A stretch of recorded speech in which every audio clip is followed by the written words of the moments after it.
Good morning. It's time to calibrate, and this is episode 53, or episode 1 of year 3. I'm Brent, and despite this momentous occasion, we find ourselves 2 men down this morning. Marc, unfortunately, has had a veterinary emergency with his aging tabby, so we cross our fingers for him this afternoon. And Bob, on the other hand, has had a planned rendezvous with a cenote in Mexico. Now, the fun fact here is that it's actually cooler where he is than it is in Ontario this week.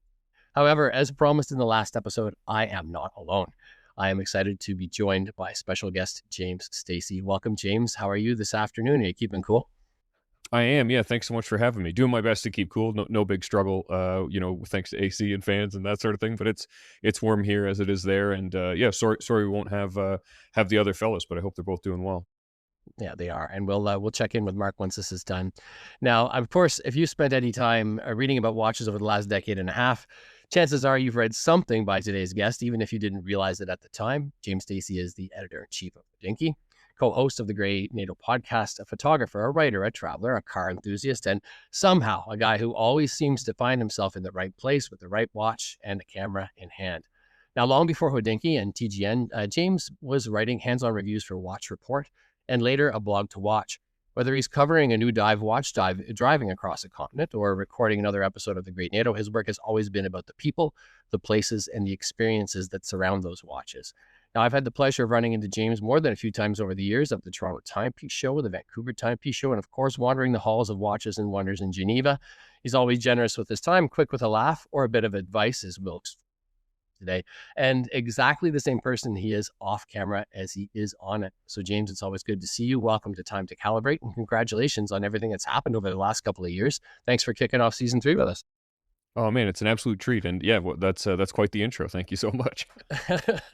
Most people say, "Is that my eulogy?" But yeah, we do a bit of a dive here for sure. So obviously, you're familiar with the format. We usually get things rolling with a wrist check, and you are the Yep. guest, so you have first dibs. What's on wrist this morning? Yeah, I'm actually wearing my it's a Hodinkee LE. It's the Longines Zulu Time in titanium with the sort of yellow accents. I've got it on actually a new strap and a new buckle for me. So it's a three-way bit of fun here. It's the Watch of Espionage cat strap, which is their like kind of cotton canvasy NATO. It works really Yeah. well on just about everything I've tried so far. And then I was just at Wind Up Chicago this past weekend, and I ran past the Fitwell booth where they make the buckles Okay. with Yeah. micro just in them. So I fitted a titanium one to this, and it's perfect. You could just kind of squeeze it to pinch it in and out. It's kind of clever, but this is Yeah. about as comfortable as I found this watch to be off the bracelet. So that's great. Well, that's fantastic. I think I actually saw that in one of your Instagram posts. It looks fantastic. Yeah, I think it was the last one I put up on the net for sure. How about you? I'm wearing the Breitling Aerospace, actually, kind of in honor of Ooh, you. It was I actually got mine here. after episode 178, where you guys did some kind of Breitling challenge. I think you were lamenting the fact that you'd lost that 40 millimeter watch that you're showing me right now, and that I wasn't really looking for one, but like serendipity happened, and a friend of mine reached out over DM and said, "Hey, would you like this watch?" And I was like, "Oh man, that would be perfect." So mine's a little bit newer. It's 2007, and it's a 42 millimeter case, but I is on a Nice. Grey NATO today, and it is the actual Grey NATO signed by TGN. Oh, there you go. House NATO. I like it. That's right. Good stuff. Yeah, I remain just a huge nerd about those watches. I think they're one of the most slept on things in the quartz world for sure. Yeah, I mean, I think you were just posting too about an Autodromo recently that is Mhm. kind of anti-digi, and it looks like everything's coming up anti-digi in your life at the moment. So Yeah, I'm a sucker for it. I like it. I think it's the last shreds of the late '80s, early '90s kid.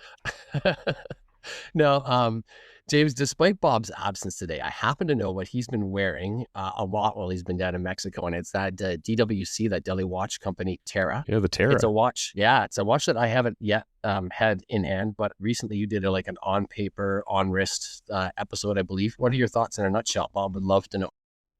Oh, I'm really impressed by it. One, I think that the watch world will always benefit from inexpensive things that you can get excited about, right? Whether that's a cheap strap. I think if we all think back to maybe after the first big wave of demand for the Moonswatch, and that started to be something you could get for a few $100 and enjoy. I will always be a fan of like what's the cool thing that you can find on Amazon. Maybe you have to wait a little bit and you can get it for $100 or something. And this is like 40 to $5 US, something like that. I think I paid a little under 100 Canadian all shipped, and then once DHL took their tax and the rest of it. And it's exciting to see a different part of the world start to enter the like global watch enthusiast space. And Delhi Watch Co. is not new. This is the Tarot was made for their 5th anniversary, so it's having that impact by making something that feels quite unique and special. And this watch inspired by a carabiner, and it's essentially lugless. It has channel lugs, but you don't even have to thread. There's like a portal on each side that you can kind of run the strap through. There's nothing quite like it. It wears weird. It's a very normal, conventional sort of time telling device, but all of the rest of the experience feels quite fresh. And for the money, it's something you can get excited about. And they did 5,500 of the titanium, and then they did a run of a few different versions of the steel, and then I believe they're doing another run of the steel ones shortly. Yeah, actually, I think I saw that there was a pre-order up there. Now, you mentioned the fact of being excited about something inexpensive like a strap. This thing really is less than a lot of straps that are out there. I ran the rupee price through, and I think it came through at 65 Canadian dollars. That's of course before ordering, but that's pretty crazy. It's fantastic. Yeah, no, it's an impressive thing, and I think it kind of captured people's imaginations because of the industrial design. And that it came from that it's coming from India, that it's coming from a small team. They had to borrow the equipment to make the titanium cases. I love that kind of stuff. So yeah, it definitely is the kind of thing that speaks to me. And everyone I show it to, even if they would never be the ones to spend the $50 or $60 or whatever, they're still thrilled that it's kind of exists. It's a bit of like a delight. Yeah, absolutely. Now, you and Jason Heaton, you've often said things along the lines of, this is really a TGN watch, or this isn't really a TGN watch. So if you're a frequent listener of the Grey NATO, you'd understand that almost immediately. But if you had to explain to somebody who's unfamiliar with the podcast, how would you define or describe a TGN watch? Yeah, sure. I mean, for the most part, it's sport watches. A lot of it would be dive watches or watches that you wouldn't worry about flooding while you were diving. This Longines isn't specifically a dive watch. It's been on 6 dives in Costa Rica, 4 dives in Costa Rica with me. As long as it has the water resistance, you could have it on your wrist next to a computer or something like that. And then the other side of it is, like, I think there's a lot of coverage in the world, and certainly Hodinkee's a part of that mix that covers very expensive watches that are a nice thing to know about, but in reality aren't going to matter to most people. We're trying to focus on stuff probably topping out around Tudor. We might occasionally go into a higher end brand. There was a time a decade ago when I bought my Explorer 2 and it cost less than a Tudor costs today. So there's that sort of thing. But yeah, for the most part, it's probably under, call it $5,000. We really enjoy the Seikos, the Citizens, the micro brands, the stuff that you can enjoy whether you've been into watches for a decade or you might be just starting out and have a healthy budget. I think there's plenty, like I said, plenty of coverage and plenty of people who are more expert than if you're talking about Patek and AP and Lange and Vacheron and that sort of thing. Of course, prices have been rising steeply in the last little while. In fact, I think that we were talking about the Tudor Pelagos on our last show or the show before that, and we were all sort of surprised to see that was coming in at $8,500. Now, I think that we're talking maybe Canadian price there, but still, yeah. You were talking about a Rolex that not too long ago was a lot less than that. It's how do you feel about the pricing? Yeah, look, I think it's a reflection of a few different factors, some of which is, these brands are dealing with higher costs. Labor is exceptionally high in Switzerland. So if you're buying a Tudor, I've been to where they make Tudors, they don't have the ability to farm that out to a different group of people.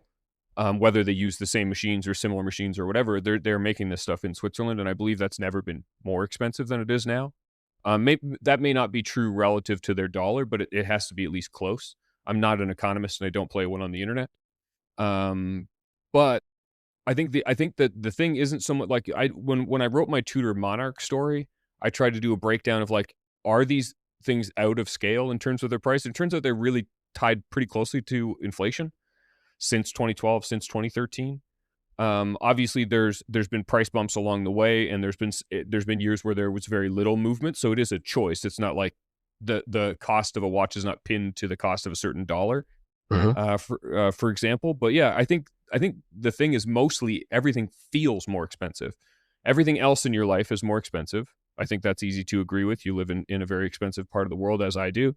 And certainly lots of people listening haven't seen their house get cheaper, or their groceries get cheaper, or their car or their gas get cheaper in the last few years. And I think so that eats away at the budget that you might have to spend on something you genuinely don't need, that you buy for an emotional reason. And if you're a real nerd, you also kind of catalog the price of everything. So you remember, oh, Tudor used to be, $2,800 for this or that, or $4,200 for this or that, and now you have kind of a different number when you go to experience it.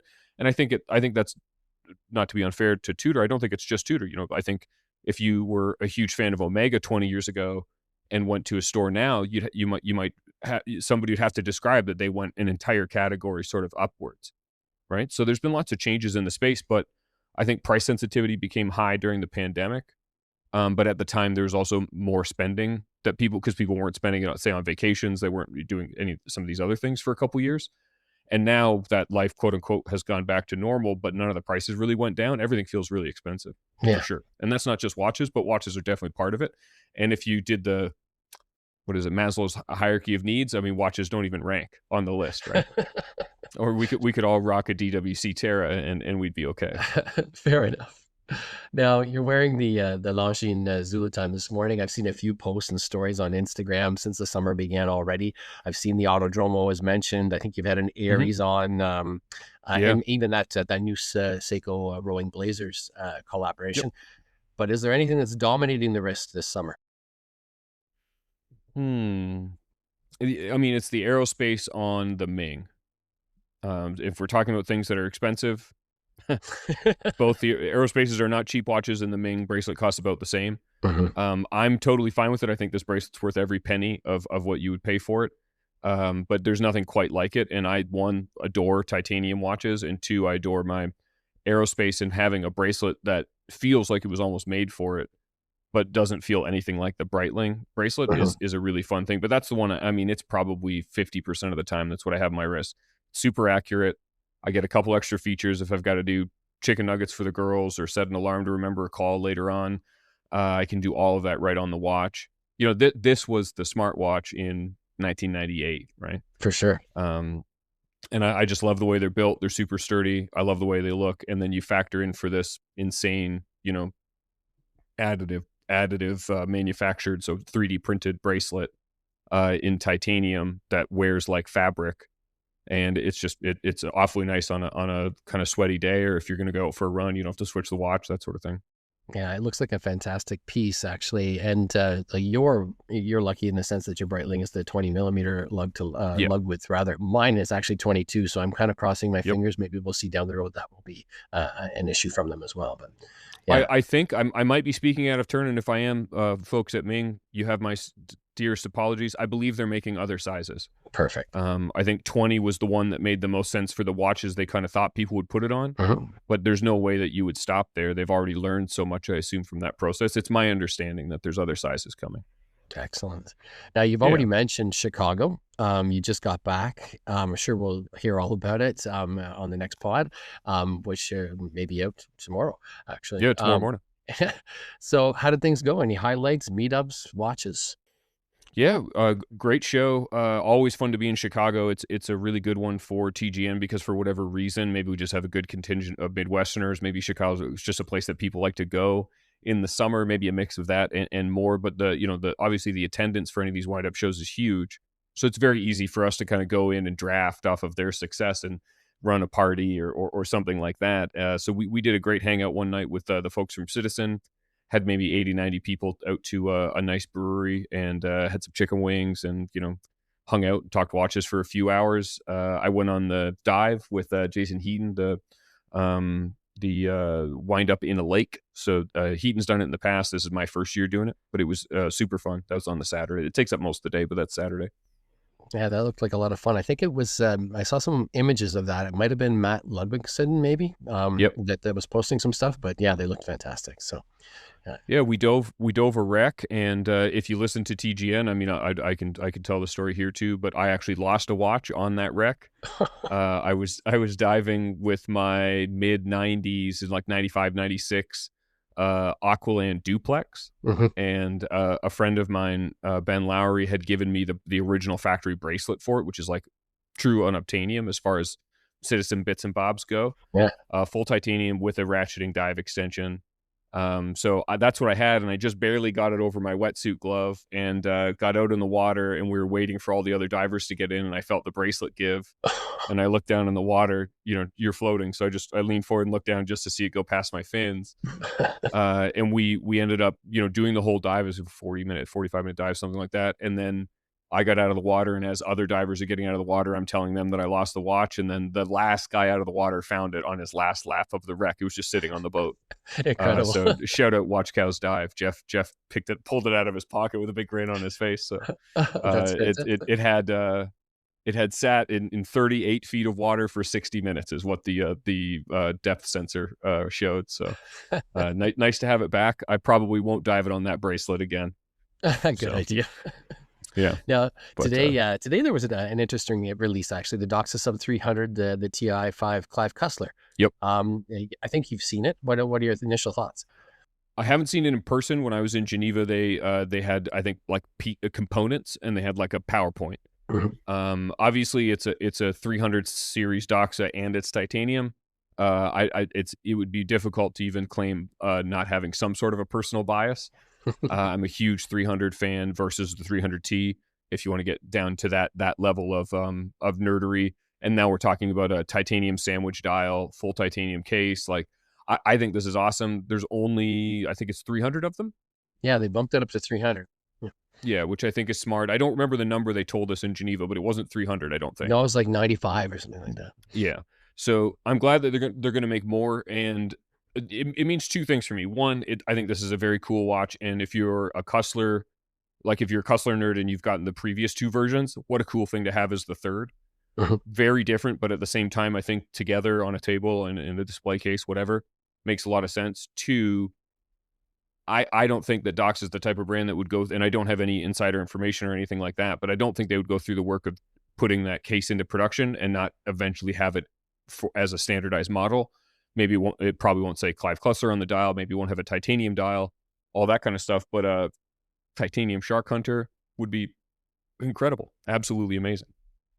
I think a titanium Caribbean might work as well. Absolutely. Yeah. This time around, it's not quite as on the nose as some of the previous Clive Cussler pieces either. Yep. So I think even if you're not a fan, this is the most subtle one for sure. Absolutely. Yeah. Yep. Very nice. Yeah. It says where it would normally say like Shark Hunter or Caribbean or whatever, Sea Rambler, it says Clive Cussler, which I think is kind of rad, and it's subtle enough that I don't have any specific affinity for the Cussler books, but I enjoy the history of it, and I've read 2 or 3 of the novels.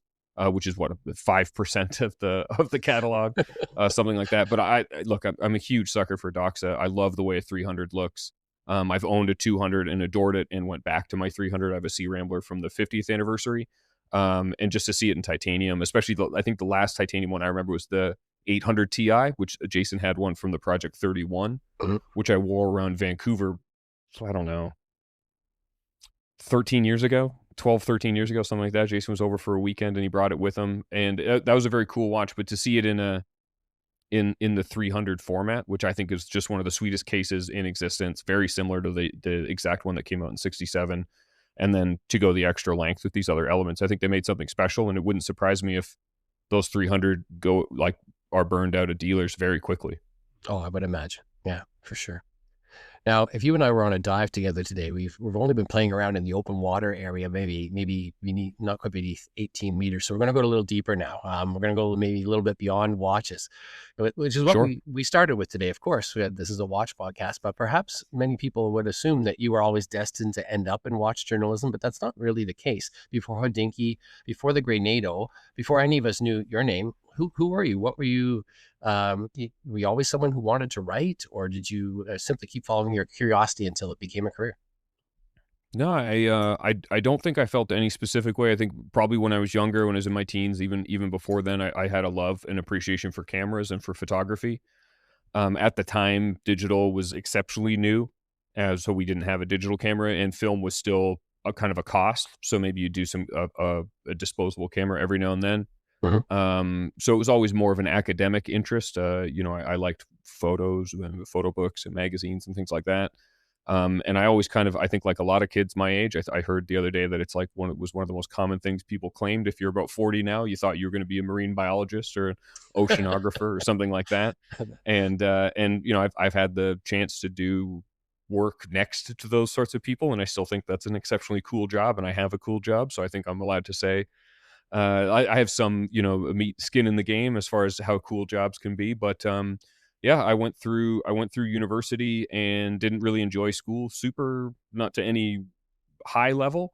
But I did learn that I really enjoyed writing. I enjoyed the process of being given like a big task to kind of think through Mhm. and synthesize down into words.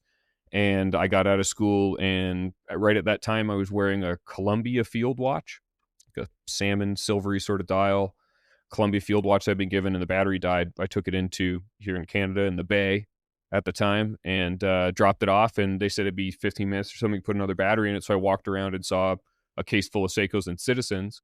And I thought, you know what, those look totally different than my little field watch. Went home and started Googling stuff. And at the time it was Time Zone and Watch You Seek and Poor Man's Watch Forum Mhm. and a site called Watch Report. So this predates Hodinkee and a blog to watch, and I think most of the other major players these days. And I read, I think at least to some extent, definitely skimmed, if not read every post on the site over the next month or two.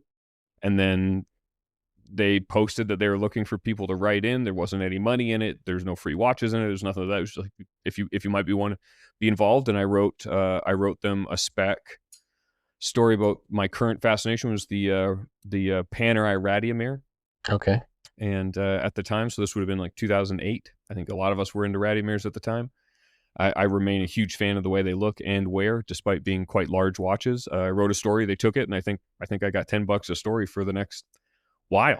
Yeah, I did that for several years, and then it was a blog to watch, and then it was Hodinkee. Fantastic. One thing I've noticed over the years, sort of following you, certainly through TGM, is that you don't really seem to have casual interests, whether it's cameras, coffees, cars, audio equipment, maybe even backpacks or dive gear. You tend to disappear down that rabbit hole for all of those things until you understand the subject inside and out. Has that always been part of your personality? Were you that kid that needed to know everything before you went on to the next thing? I think cars got me there as a kid. Just the fact that you could cars, or I remember my dad at like a garage sale bought all these binders that were just like it must have been for people who I guess maybe sold military equipment, but it was like almost like flashcards for every helicopter. How big were they? What weight were they? How many people did they carry? What fuel did they need? Like it was all on these cards. You know, it was one of those binders that had like 12 rings, but it was a weird shape. And we had them for helicopters, we had them for planes. You know, I grew up not that far from the Canadian Warplane Heritage Museum. So as a kid who, as you can tell, I like to talk like this when I was 4. I just maybe the sentences were slightly less complicated. My dad liked to fill time by giving me something new to look at. So we'd go look at warplanes and that sort of thing. And I think I just always and I think as I gotten older, I go less deep. I kind of find a breaking point where like I know enough to be making the right decision on a product or enough to be able to have a conversation with somebody who taught me the first part of whatever. Um, but yeah, I think I remain just a pretty kind of curious person. I like if something strikes that curiosity, it's very difficult for me to write it off. Yeah, that's great. Not every topic, but definitely the stuff it hits pretty hard. Well, I've got a bit of a story for you. A couple of years ago, I was heading to Saint-Imier with Longines, and the only other journalist in the car was Claudio Cusano from Nouveau, where you Oh, worked I'm a a little big while, Claudia fan. all on cars, actually. And somehow we got onto the topic of James Stacey. And she proceeded to tell me, with no shortage of pride, that she might have been one of those people who convinced you to pursue watch journalism instead of automotive journalism. So, did she actually change the course of your career? And is there a small part of you that wonders what it would have looked like had the focus remained automobiles? Yeah, I think Claudia was always a real supporter. And Claudia, if you happen to hear this, nothing but love. I miss working for you. Maybe we get to work together again someday. I'm always delighted every time we cross paths on a press trip or if I see her somewhere around the world. She gave me a great opportunity with Nouveau magazine. I got to be the editor at large for automotive, and the thing that I think most people in the States, if you're in the automotive space, would understand is maybe less obvious in Canada, is there aren't that many luxury magazines in Canada. So I immediately became kind of a big fish in a small pond. Like my Mhm. first press trip was a Munich Autobahn trip with Porsche. For I guess it would have been the 14 or 15 or maybe 16 Panamera Turbo. And so it was a dive right in. And look, I would never say that I'm an expert about cars, but definitely a booked enthusiast. Much more better read than driven, certainly, or owned. But yeah, I worked for Claudia for a long time, and then over time, I think it just became clear that like the watch thing was the one that was moving, that was going to progress more in terms of it being a career. Mhm. And when various opportunities came up, including opportunities that would mean I couldn't keep working for Nuvo, she was always super supportive. And I genuinely miss that job. I miss going on automotive press trips. It's a great crew of people, much like you learn the 20 or 30 people that you might pool up with on a press trip. It's not that different in the automotive world. Um, they have the folks in the automotive world have less impulse control, which is always fun. Then it's there's if there's a gas pedal, they'll find it. But yeah, I made a lot of great friends there, including Claudia, and it's a time in my life where if my scenario changes, I would be thrilled to return to that, and probably from a much more wise perspective of like not getting over my skis in terms of putting myself in a position that I maybe haven't earned necessarily. Now, you cut your teeth in places like Watch Report at a time when online watch journalism was still kind of finding its feet. Mhm. And then, of course, you progressed to a blog to watch, and that suddenly opened doors to places like Baselworld, SIHH, international travel, and a lot of new experiences. Looking back now, what were the biggest lessons that you have from those early years? What do you know now, for example, that 25-year-old James would have had no possibility to understand?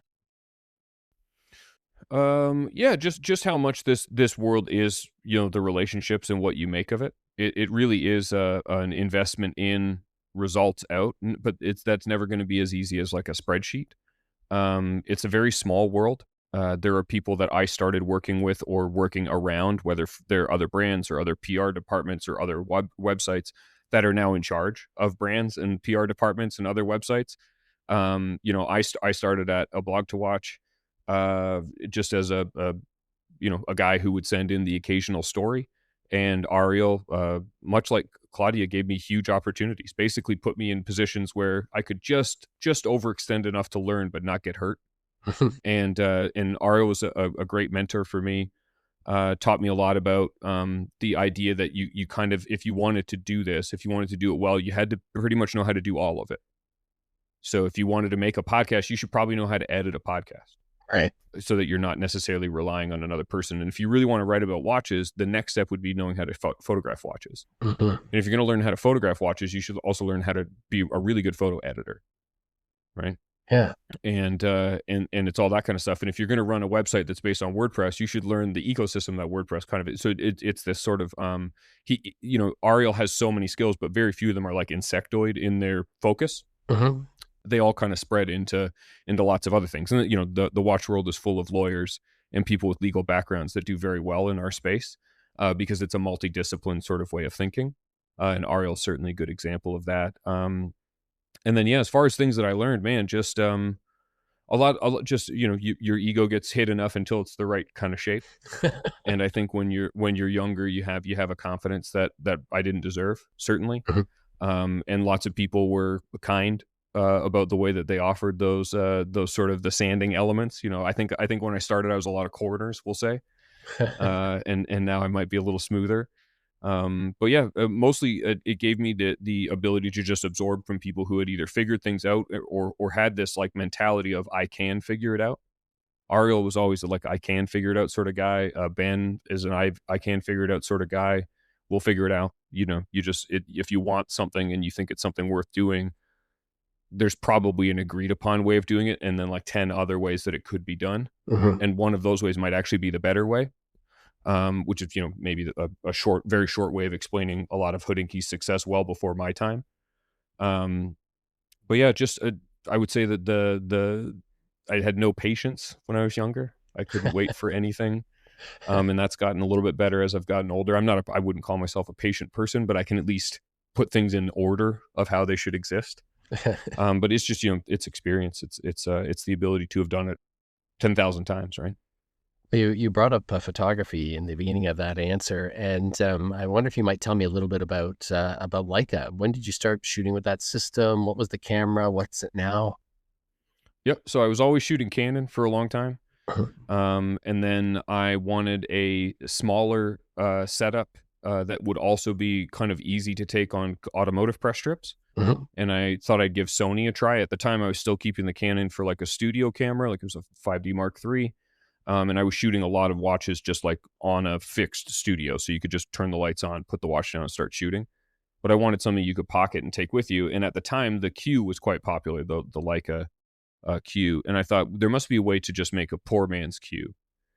So I bought a 6300, a Alpha 6300, the small Sony, and then the Zeiss 24 millimeter that nobody talks about, Okay. which also has like a 17 centimeter close focus. Okay. So great for wrist shots. Perspective wise, if you go back and see some of the photos, it takes a lovely photo, but you can tell that that the cars were shot too wide. Mhm. And that's just, I didn't have the experience to understand that like a car looks a lot better at 85 or 100 than 24. But on a press trip, 24 also means I'm getting more photos than other people. I don't have to be as far back. I can get a photo from where you're capable of and that sort of thing. So I used that for a really long time. And honestly, if it weren't for my own stupidity, I'd probably still be using that or a similar setup. I took it to take photos of my daughter on her birthday, and we were at a bowling alley, and I had it on the table, and the neck strap got snagged, and it like whiplashed onto the floor. It didn't fall at like gravity; it fell at like you swung it into the ground. Oh. And camera was fine, lens was not, and the lens was worth more than the camera. So I started hunting around, and a friend of a friend was like, "Hey, I know some people at Leica. Maybe they've got something. You should at least try the Q if you're essentially resetting." And so it worked out that I was able to get like a refurbished Q from Leica. Price was fine. Their stuff is expensive, but once you're in, it's like you get bit by it and you're in. Shot Q for a really long time, and then just wanted the ability to play with some of my old lenses. The vintage stuff and Right. the SL system, you can basically adapt anything to it. New, old, almost anything you can put on it, and you can find adapters or just some of them can be 3D printed, stuff like that. So not that long ago, I switched over to the SL for the majority of the sort of like anything where I need autofocus, and then I have an M10 that I'm lucky enough to own as well. The Leica thing has been great. I've been to the factory where they make them, or make some of the stuff in Germany. They do a lot elsewhere as well. Look, they're certainly expensive. It's like a premium product, but also like at a certain extent, I've owned a few of the different systems, and this one is the first one where like a lot of it, I just really like the outcome. Okay. And it feels like I'm fighting less of the parts I don't like when I'm using it. But you have to decide what works for you. I mean, there's some incredible cameras for not that much money anymore. That's true. That's the reality. Absolutely. I've always thought of your photography as maybe having a recognizable voice. It never feels, for example, like catalog photography. Your watches feel like they live in places. They're on road trips, they're on hiking trails, they're maybe off a hotel balcony or certainly lakeside on the dock. You seem to think maybe photographically before maybe journalistically. And is that something you consciously developed, or is it just how you see the world? I definitely am a visual thinker, and the goal, especially with the watch photography, would be like what we term internally now is super editorial. Mhm. So a catalog is hyperized. That's not necessarily real. It might even be a rendering. Mhm. So the goal would be to have a watch photo where you can tell it is the watch in the space that you're showing it in, but there's no dust, there's no fingerprints. The lighting is ideally perfect. Although I do and if there's a style to the way that I do it, I love a single source. So like if Okay. you have daylight, that's great. If you have one flash, that's great. If you have two flashes, that's great, but have them come from the same direction. I like light moving across, like horizontally across an image as much as possible. Mhm. And again, I think a lot of this is informed by automotive photography, Okay. where the sun will always have a shape to the light that's coming across the car. Mhm. And that's the medium with which I was obsessed from when I could read. I mean, I still have some of my earliest car magazines. And I can remember some of those photos very well. But yeah, the photography thing I think probably came more easily than, or like probably came to me more easily in terms of development than writing, but also, you know, more reps, right? Okay. With a lot of this, you get to shoot essentially as much as you want. You're not paying by the frame anymore. So were there photographers or styles that shaped your eye, whether it be for cars or watches? I mean, for watches, it's almost certainly Ariel Adams and David Breton, the Okay. two guys that I shot the most with. You know, you're always going to be the average of the 5 people you spend the most time with. If we go beyond, those guys, then Stephen Pulverin. Okay. I learned a ton about just photography in general from him. You know, how to think about the way that you know, I think a lot of us think about a photo in how it's going to be in Instagram, or if you're my age, how it was on Flickr, Hmm. or how it might be in a pixie set if you're you know, a working photographer. But if you're writing for editorial, you could think about the way that the text might wrap around your image, Right. and kind of, so when you're choosing distances, when you're choosing padding, things like that, a lot of that can come from, again, having done the plan the shoot, do the shoot, write the story, put it all in a CMS, preview it 1,000 times, make sure there's not like weird formatting errors, and then do that enough, and you just, that's the way that you sort of think about things. Switch gears a little bit here. Let's talk about the Grey NATO. Most watch podcasts are really just about watches, but yours has always been about, of course, travel, adventure, diving, driving gear, and well, you know the rest. So somewhere in the middle of all this, there happens to be a watch.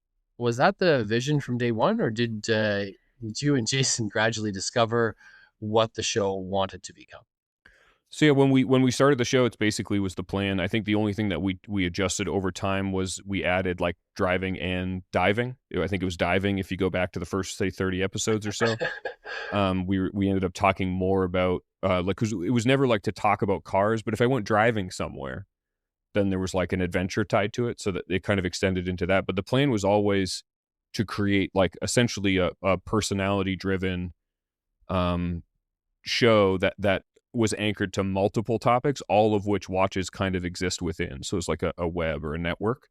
I grew up absolutely, and I remain very much obsessed with podcasts. I'm a big fan, but back in the day, there's a very kind of important one, an important kind of grouping of them from the tech world, which would have been like This Week in Tech and Techzilla and the Dig Nation show with Kevin Rose, who would later work for, and at one point I think was the CEO of Hodinkee just before my time.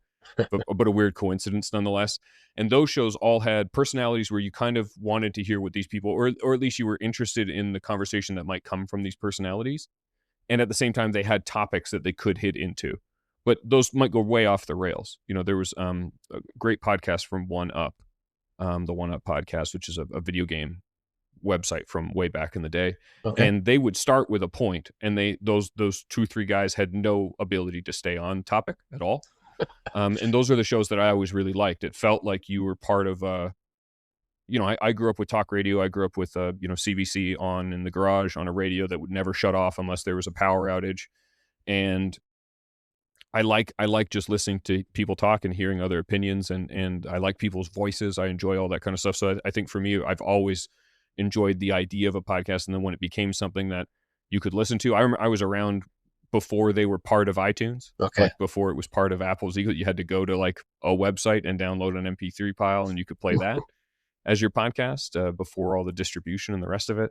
So yeah, I've enjoyed it for a long time, and it's a medium I feel pretty strongly about. And I think over time, it's one of the few mediums that has aged really well. Hmm. Like I think photography on the internet kind of hit a peak with Flickr, and then it became more about the subject of the photo than, say, the photo itself. True. The story behind it, or the social media, or the brag, or the Hmm. lifestyle, or whatever it may be. Whereas like Flickr used to just be like, look at this picture of the bug I took, and then I could learn all about the lens because it was all encapsulated in it. I could see there'd be a forum below and all that kind of stuff. So yeah, it was the aspect for the podcast was very much planned kind of to go into that route. I had been thinking a really long time about what I wanted the show to be, and who I wanted to do it with, and then I got connected with Heat, and it all just kind of slid together. So I mean, 10 years that went by pretty quickly.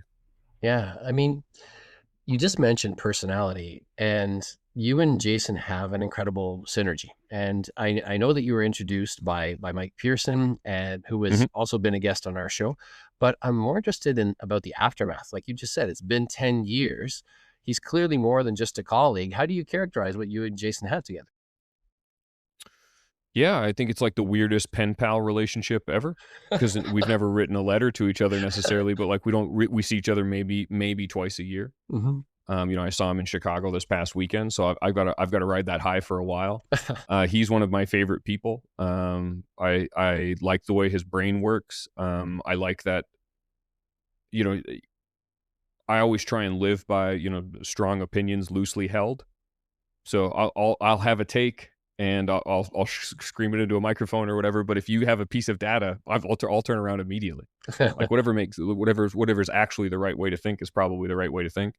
And Heaton has that open mindedness to the way his life has moved, the way life moves around you, to changing his mind about watches and other experiences and that sort of stuff. And there's just enough of like an age gap between us that we have different touch points for culture, Okay. which I think expands. So we're not often making the same references or thinking in the same metaphors, which I think is helpful.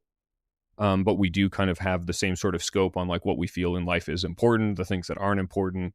Um, and neither of us are really the types where we're trying to be necessarily like a different person on the internet than we are at home, Mhm. or than we are, when the microphone is off.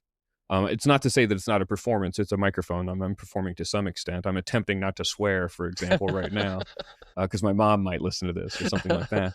But I think you guys know what I mean. Where like you try and just put something. And look, the audience isn't like massive. I'm not. It's not like a Joe Rogan thing where I really have to worry about what people think. But um, you try and just put out something that you hope some people will connect with, and you can kind of build a community around it where you get to skip the first 10 steps of a friendship when Mhm. you meet somebody.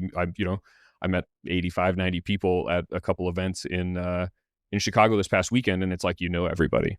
It's great. That's a great way to put it, actually.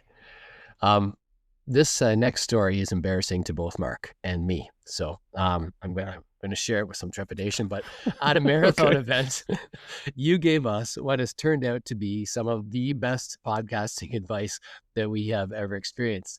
And it was Oh, okay. edit each track separately. And Oh, yeah, yeah. except that you didn't even give us it as advice. You were just chatting about podcasting. It was something you just mentioned casually in passing. And Mark and I looked at each other in that moment. And I know that the thought was like synaptic between us. We're like, you can do that.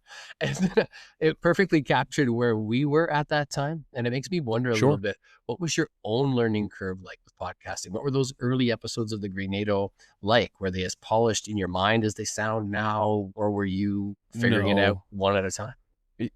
Yeah, we're figuring it out. I do believe, especially when you're starting something, like if you're I'm very junior in my woodworking phase. So Okay. I want to learn how to do things the most laborious way where it's perfect. No corners cut, no skill set that someone who's done it for 15 years gets to use. And if I was teaching someone to drive now, I would want them to learn manual. I'd want them to learn, without the computers that can keep you in your lane and all that kind of stuff. You can use those later on, but you need the basis of the skill set. You need the fingertip sensitivity to whatever the tech is in hand. And I think for me, I just figured, like, if we're gonna do this, I am typically kind of maniacal about there is a right way to do most things, and that right way can evolve, but it probably doesn't change that much, all things concerned. And like people who are really good at something, it's probably part of that is because they do it the right way.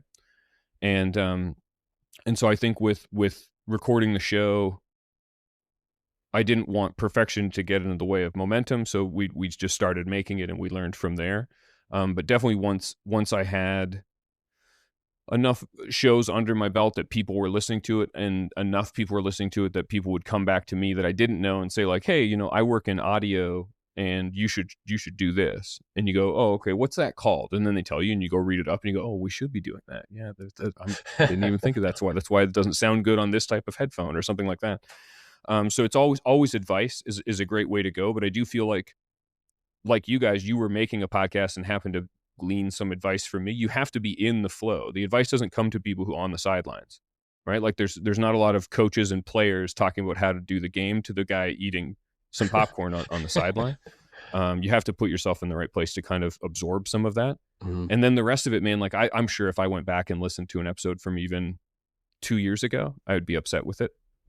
In terms of quality, you know, like the audio quality, I think for most people, and this is what I say to Jason, like you kind of have to hit about 80% of perfect, Mhm. and then it's good enough for most speakers. Most people are listening to AirPods, which are like fine.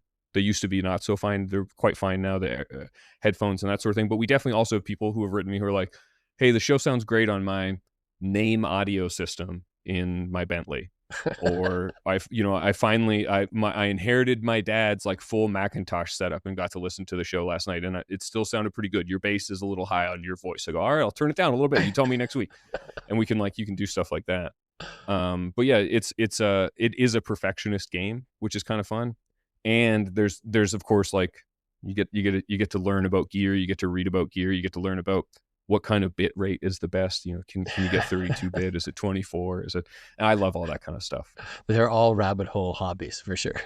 Oh, for sure. Yeah. And making something like this, just like making something like if you wanted to make a YouTube channel, you have to become a nerd about so many things, not Mhm. just the thing that you talk about on the show, which is an exciting thing for me, but I think is also a big bottleneck for people who are, let's say they know a ton about watches, but they don't know a ton about cameras, or they don't know a ton about video editing or how YouTube works, or color grading, or preamps, or underslung microphones, or do we want lavs, or and you go like you either love that or you don't. And I instantly get along with people who are like, oh, that whole zoo is my zoo for sure.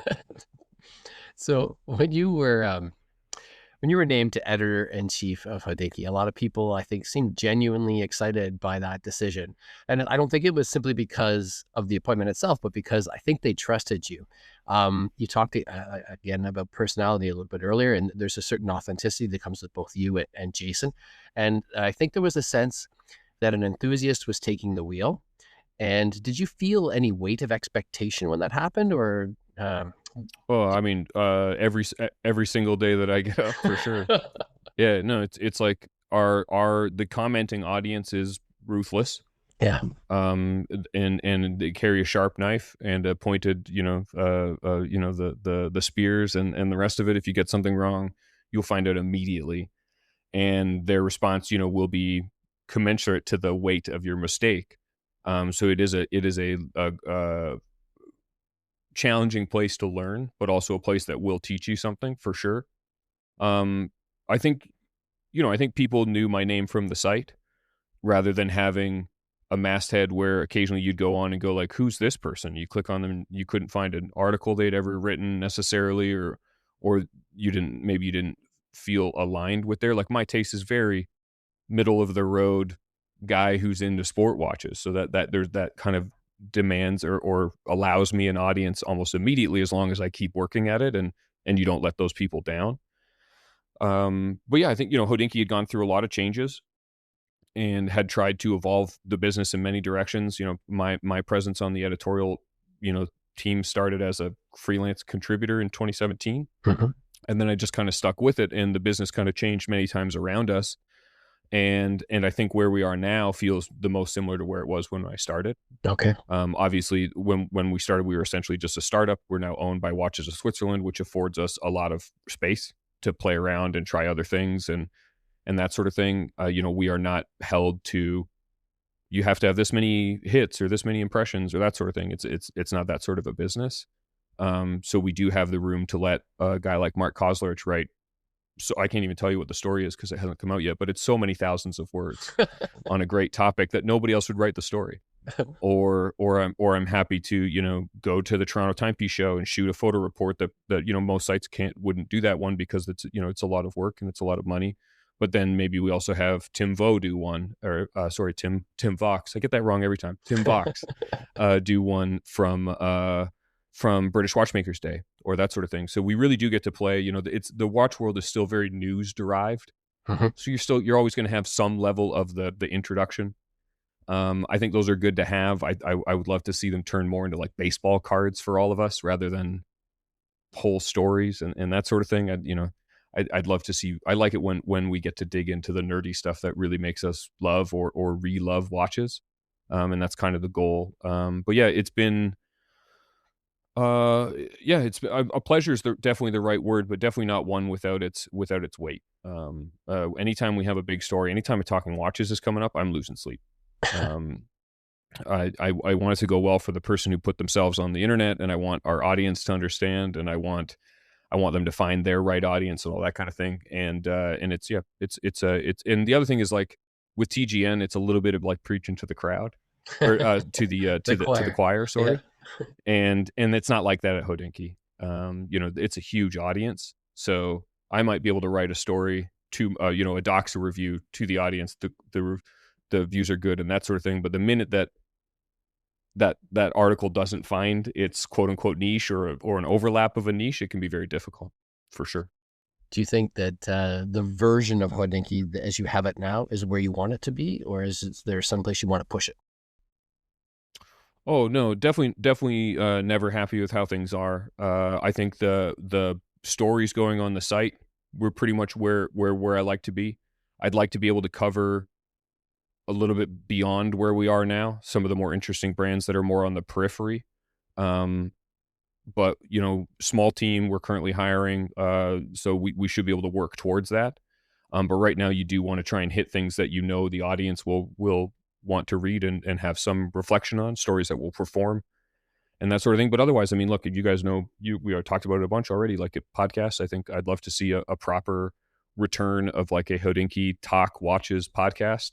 Right. Problem is, I'm in Toronto. Some of the teams in New York, some of the some of the great contributors we work with are everywhere else in the world. And with something like Hodinkee, people expect that it would be video and that it would look good and that you'd be in the same room and that sort of thing. So there's some logistic, sort of challenges there, but it's something I feel really strongly about, kind of being the third heat. We're never going to be a YouTube led product Mhm. in our current form. So we have Talking Watches. You know, YouTube says it's the most popular watch based thing in English in video, and we're pushing up near 100 episodes, which I think is something to be proud of. For sure. There's at least a few guests for everyone in there. And then the other thing that I like is there are so many other sites that have taken that relatively simple format and found their own way to express their personality through it, much like podcasting or that sort of thing.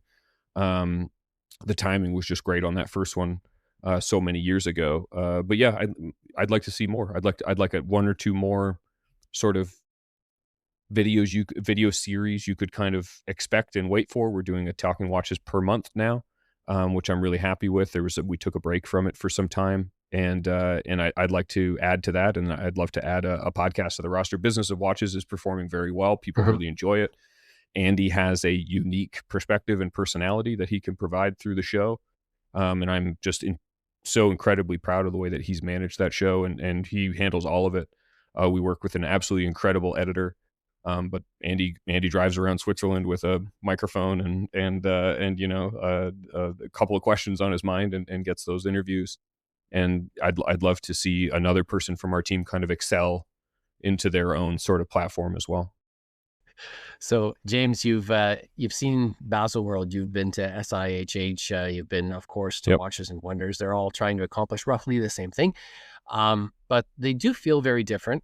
And has the industry gained something from that evolution? Maybe lost something? And is there anything that you genuinely miss about the old days?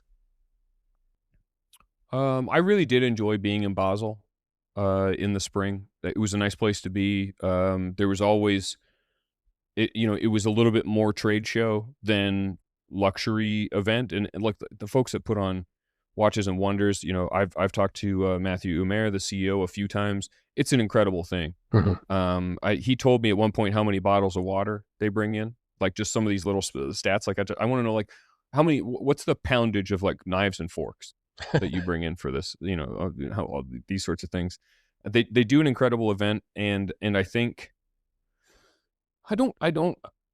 I was too early in my career. I was going to Basel World and SIHH with a blog to watch. It was probably too early in my career to have the perspective to understand if like the two show format, the like two grand shows in January and then March, April is better or worse. I don't really like that we don't get to have most of the Swatch group experience. Right. Like I don't get to do the same thing that I might do with like a meeting I might have with Tag Heuer or IWC I can't have with Longines. Mhm. That's a bummer. And I would love it if the politics of the scenario could get to the point where Swatch was at a show or at the show, or did their own thing 3 days before or 3 days after for all of us who are already out there. They did, I think they did, what was it called just around the pandemic? Swatch Days, something like that. Yeah, I think that's Where possible. they did sort of their own show.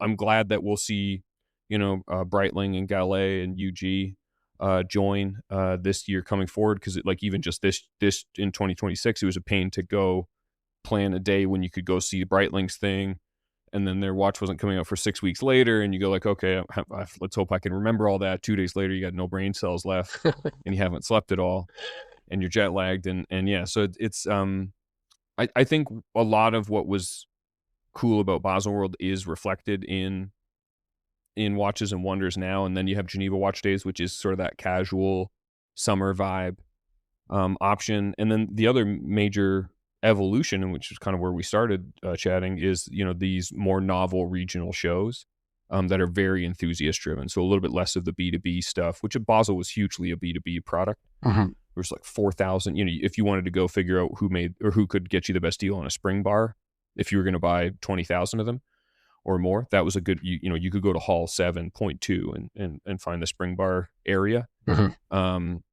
I remember walking past some of those, like Zinn's booth was way out at Baselworld. Whereas everybody else, the major watch brands were in Hall 1, and you just walk right in and they were all there. But now you have Wind Up, you have the 3 Canadian shows, the timepiece shows here in Canada, you have Intersect, you have Time to Watches, you have a real kind of expansion of these shows that are more focused on small brands and enthusiast audiences. And I think those shows will have a struggle in the next few years as we decide who has enough of an audience that they always have enough people and enough brands. And if brands are coming to Canada, do they come to more than one show? But if they're going to wind-ups, there's 4 or 5 wind-ups now. How do you balance that out? So I think that's like something that's kind of like novel that we'll all experience over the next few years as that marketplace kind of actually falls into place with the market around it. How Mhm. many people would want to go to any of these? And if European shows start to pop up, will core European brands maybe not come to North America to run their show? Right. You never know. British Watchmakers Day, another good example. You're mentioning all these shows, and of course, all of these things involve an awful lot of travel, especially for you. But things look a little bit different, maybe for you these days. You're now balancing that career with being a father of 3 young children, one very young at the moment. Of Yep. course, a lot of our guests have been parents, but I feel like you're very public about that experience. There's no James Stacey watch guy without perhaps James Stacey dad guy, and has becoming a dad changed maybe the way you approach your work, or perhaps even the stories you're interested in telling? I'm sure that for the latter question, I'm sure that the answer is yes, but it would be difficult for me to know how it's changed. I'm sure that having my kids, and as my daughters get older and I now have a 1-year-old son, Mhm. um, I'm sure that has changed the way I do everything, but it's been so gradual a change. Maybe I can't tell that the water's boiling around me. But as far as the sort of, yeah, like I said, I try and just be one person on the internet. I don't include, there's very little of my personal life on the internet. And when I had kids, especially with daughters, I decided like they'll get to choose someday how they hit the internet. Mhm. So we don't publish their photos and that sort of thing. And they'll get a little older, and I think they'll appreciate that stance. People my age, our age, we were able to kind of negotiate with a much less intense internet as far as how we wanted to be involved. And by the time my daughters will have the ability to do that, the system around scraping that information and using it for all sorts of reasons, opaque and otherwise, will be much more processed than MSN Messenger and Tumblr and stuff like that, right? Board systems and things like this. So yeah, I definitely, the world has changed there as far as the stories I cover. Yeah, I think you have that perspective of like, I might not be in a position where, or I'm in a position where anything that I want, and a watch is something that we want. We don't need it, right? So you were always talking about that sort of thing. And anything that I might want has to balance against all the things that are wanted of me by the people I love. And so I think that that would definitely change in terms of that sort of thing. My time management and my ability, my required, tether to variety software platforms to keep me on topic and working the way I need to work so that I have time in the evening. As you guys can imagine, Hodinkee is as many hours as you want to put into it. There's no start or end date. There's no start time. There's no end time. It could easily be 7 days a week. And there's lots of times where we travel through weekends and that sort of thing. So when you're home, I like to try and use a couple of tools to make sure that I get enough work done that I can step away and be around for dinner time and bedtime, and then if I have to, I can go back and edit a TGN in the evening. That's still fun. So some of the like calendar work isn't or budgets, that sort of thing. Maybe not my natural skill set. This is something I've always wondered. Hodinkee, of course, it's one of the most influential platforms in watch media, but the Grey NATO feels maybe a little bit more like your workshop. It's entirely your voice, or at least yours and Jason's. It's your pace, it's your interests. Do these two outlets satisfy different parts of who you are creatively, or is this where James Stacey is most completely himself? Yeah, I mean, TGN would be the space where I'm the least filtered or the least concerned with the outcome of what I might say or that sort of thing, just because it can only affect Jason and I. Like the decisions I make now affect a staff of people who have the talent and ability to exist long term in this industry. And I think that, there's a burden to make sure that you're operating with a perspective that includes their existence. Mm-hmm.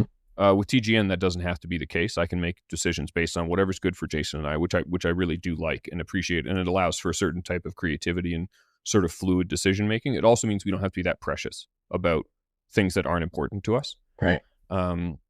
With Hodinkee, it's a little bit of a different scene where it is something that our audience takes very seriously, and thus I believe I have a burden to take seriously whenever it makes sense. And also, we work with third parties. Like this isn't just Hodinkee and a watch brand. It's not just like I could piss off a watch brand. That happens Monday through Friday. And if I'm lucky, they all take the weekend off. Like we can't make everybody happy for sure, but we work with third parties. We work with incredible photographers. We work with incredible illustrators. We work with an incredible printer in BC, just in Vancouver there. Mm-hmm. And any of those are all relationships that are quite meaningful and don't have anything to do with whether you like or don't like a certain brand's watch, right?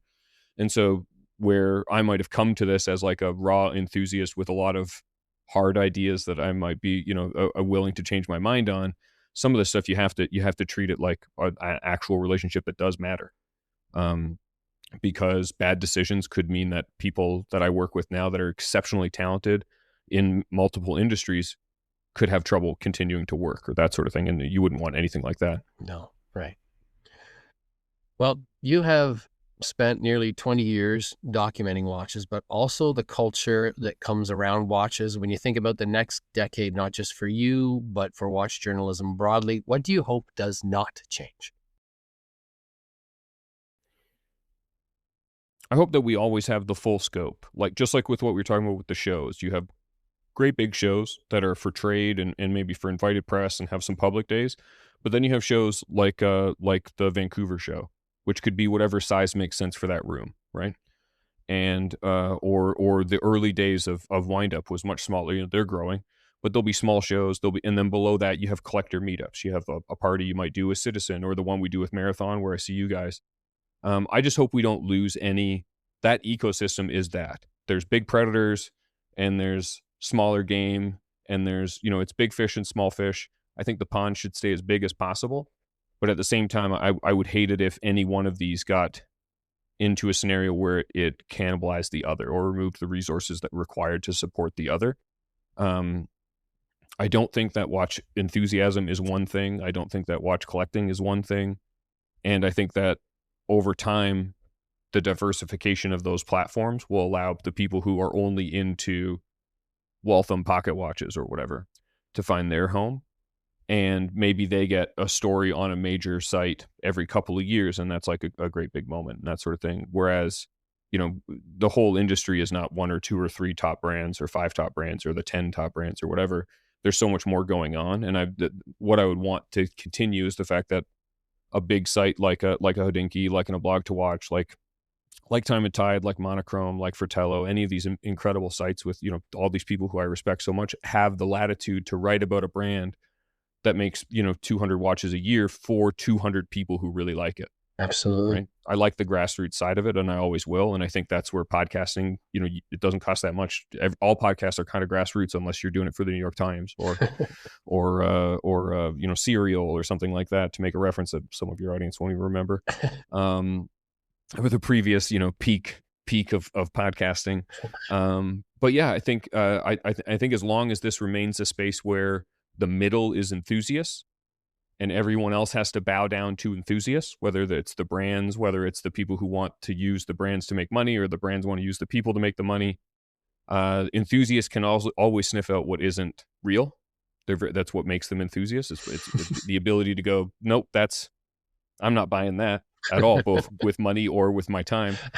And I think as long as we remain a space where that's the middle, and this remains an enthusiast-driven world, I'm in. I mean, there's still elements of the car world that are like that, but I think you can see that like a lot of the car world is just very corporate, and they're having a lot of trouble connecting with people, and it's because there's some brands have a GUI enthusiast center, and some don't. And I hope watches always has that sort of GUI enthusiast center. I like that. That's a great analogy. Okay, I'm conscious of obviously of your time, but I do have one last question. You've interviewed scores of people over the years. They've been collectors, CEOs, they've been designers, some watchmakers, and of course explorers. Mm-hmm. You become very good at asking questions. So let me turn the table a little bit. What's the question you've always wished someone would ask you, but never has? Oh, nothing leaps to mind. I mean, I like your question from earlier about like what would today James tell a 25-year-old James. That's I like that framing. But yeah, nothing else really leaps to mind. I'm not the type, like I don't typically write down my interview questions or that sort of thing. I just kind of let it be a conversation as much as possible. But yeah, I'm not sure that I've got any sort of a substantive answer for that. I don't know that there's a question I've always wanted to be asked. So there was a point in the Grey NATO history where Hodinkee was relatively heavily involved. How did that relationship evolve? How did the control, I guess, revert completely to you and Jason?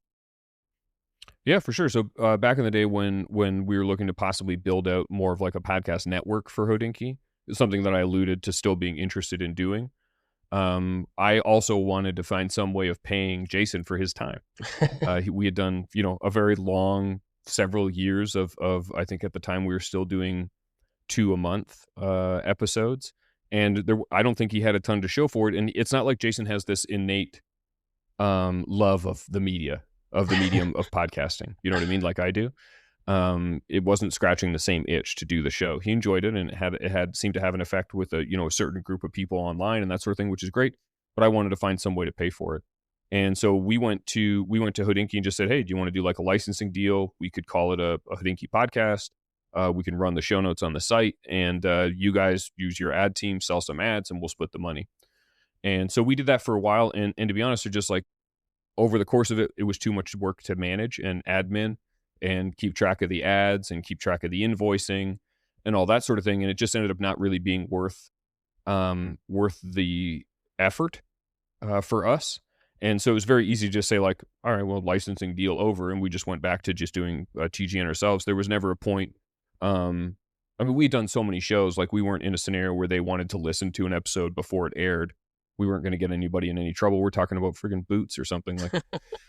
So stakes are pretty low on most of our episodes. But yeah, so it was something we tried that didn't work. It taught me to have this very kind of core disdain for, and if we had to get ads to keep TGN alive, we would do that for sure. If people wanted, somebody might want to pay for it. Who knows?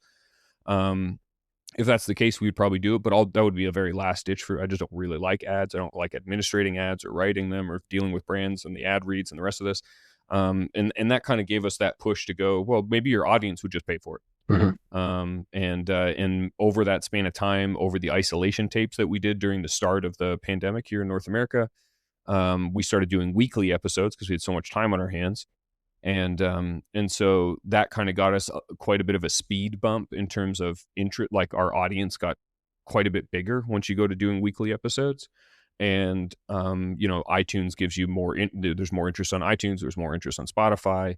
And we had the Hodinkee bump from, having the show up in, search results and weekly episodes for them. So when we did the leap to Substack as a listener supported the TGN crew, that was kind of the culmination of everything we had learned from working with Hodinkee. But they were always open to it, and when we said it didn't work anymore, they said, "All right, cool, we get it." So that was easy enough. That at the time that I was working for and with a fellow named Enri Acosta, and just a fabulous guy who I learned a ton from. That's great. I have to say, before we go here today, that for me, my watch enthusiasm came much later in life. And in fact, it was around 2017, so not that long after you had started TGM. And I remember mowing the lawn and listening to this podcast and listening to the next week. And of course, I think at that point, it was like every 2 weeks or something like that. But Yeah. there came a point, like I grew up in Eastern Ontario, very small town, 5,000 people. I had no idea what was out there. And what I loved about TGM was the low cost of entry. You didn't have to have a special handshake or anything like that. It was welcoming. It was very enthusiast driven. It was very authentic. And it's still my favorite podcast out there now. So thanks for that. Oh, I appreciate that. Yeah, that's the goal. I don't. My least favorite thing about the current world of the internet we live in is this "I know you, if you know" thing. Absolutely. Drives me nuts. Like, just say what it is. If it's so cool, why wouldn't you tell me? It makes me angry because I probably don't know. I'm not that cool. I know about travel, adventure, diving, driving, gear, watches, that sort of thing. But I just go like, if you have to signal that you know something that other people don't, why would you also need to put that on the internet? It just drives me nuts. It's like the antithesis of the way that I would attempt to approach the internet. But yeah, ideally it would be an open door after doing almost 400 episodes in a decade. I'm way too close to the one tree in the forest to tell you if it is that open of a door. You might log into some episodes. Why are these guys talking about the weather for the first 5 minutes? Right? Or like, who are these? When do they talk about watches? And that's okay. It's not going to be for everybody. Well, I can't tell you how much I was actually looking forward to this afternoon. So thanks for taking Dude, I had a the time blast. out of your day. You got a lot of irons in the fire. So thanks so much. Oh, an absolute treat. Thanks so much for having me on. I'd also like to thank our listeners for tuning in. The Time to Calibrate podcast is a bi-weekly show and is available wherever you listen to podcasts. Have a question or a comment? Email us at timetocalibrate@gmail.com, or you can find us on Instagram at timetocalibrate. If you haven't given us a follow or a review yet, please do so. This helps platforms recommend us to like-minded listeners. You can also follow us individually on Instagram. I'm at Mark Time to Watch. Bob is at Time to Go 1978, and Brent is at Caliber 321. Also, be sure to check out Bob's Time to Go Travel and Timepieces YouTube channel, and be sure to visit thecalibratorist.com for all your watch-related news, editorials, and reviews. Lastly, if you like our show, do tell a friend. Heck, tell lots of friends. We'd greatly appreciate it. That's it for now. T2C out.